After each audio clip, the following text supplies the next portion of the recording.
We're talking about a lot of storm surge here, 20 to 25 feet of storm surge. So that's the main issue, and there's a lot of rainfall as well. And these mountainous regions that will cause landslides and everything else, so we're keeping an eye on what happens there. Starting off with a radar recap, this is from the early hours of the morning, 1 to 2 a.m. This storm system moved all the way through from Nashville and Hendersonville up towards Mount Juliet and Lebanon, causing extensive damages to that area. And then it went up to Lafayette and into Cookeville. It's 80 degrees, feels like 83 degrees. Much better than the cold weather we've been seeing for the past couple of weeks. There's a slight breeze. We really could use a cold front right now. There is a cold front that's moving through and affecting our neighbors in Tennessee, Georgia, Alabama. They will have drier, cooler air. It will be humid here Wednesday evening. And as you can tell, the cold front is just missing us. 70 is when it starts to feel sticky and muggy. So we're not quite there this weekend, but it will feel a little more humid. Our iced coffee forecast, you're gonna need a large one for today.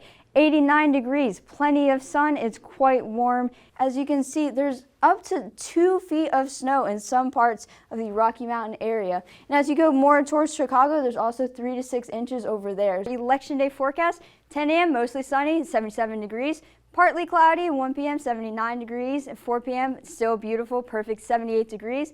Mostly clear at the time that polls close, 75 degrees at 7 p.m.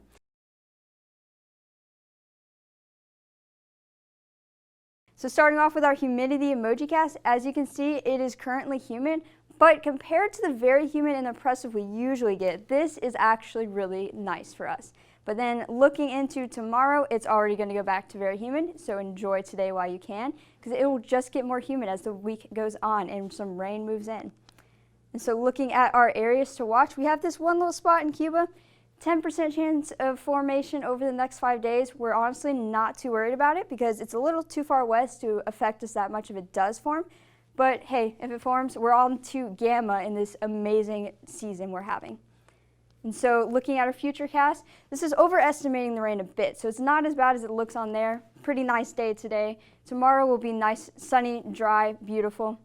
Looking ahead into later this week, as you can see, these showers are just starting to sprinkle in, so definitely enjoy today, tomorrow while you can.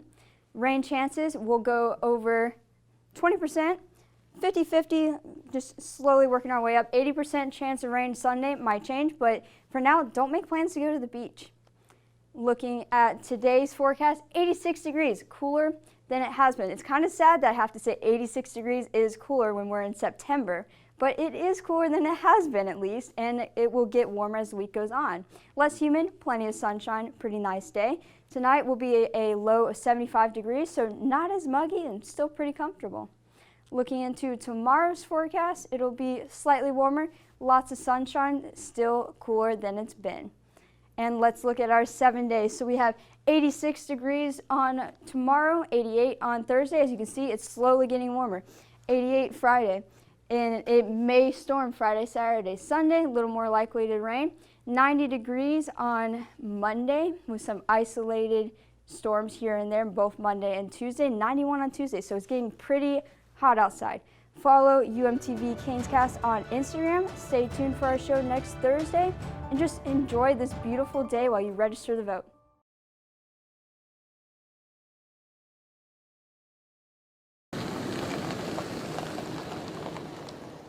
Hi, my name is Donna Khalil. I'm a python hunter for South Florida Water Management District.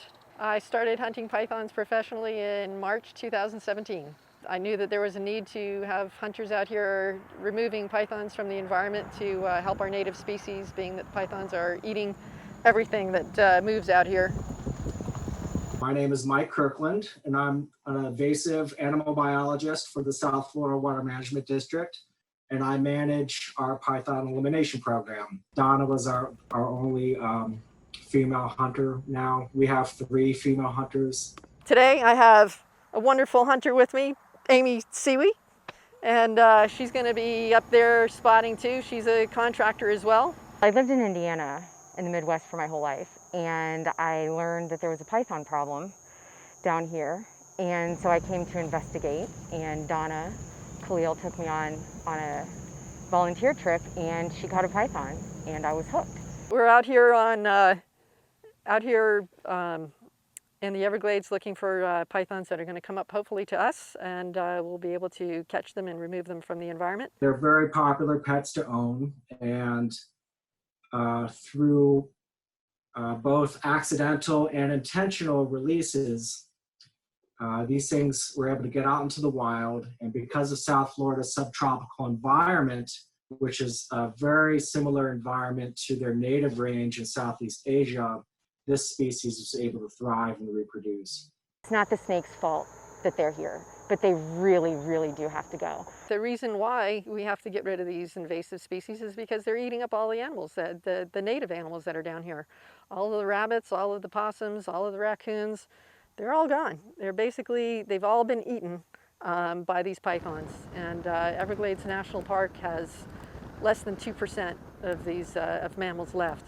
And the pythons have now moved on to eating birds and alligators. Hang on. On this hypothetical chart, it shows over 100 animals that it would take to reach 13 feet long in just a period of 5 years.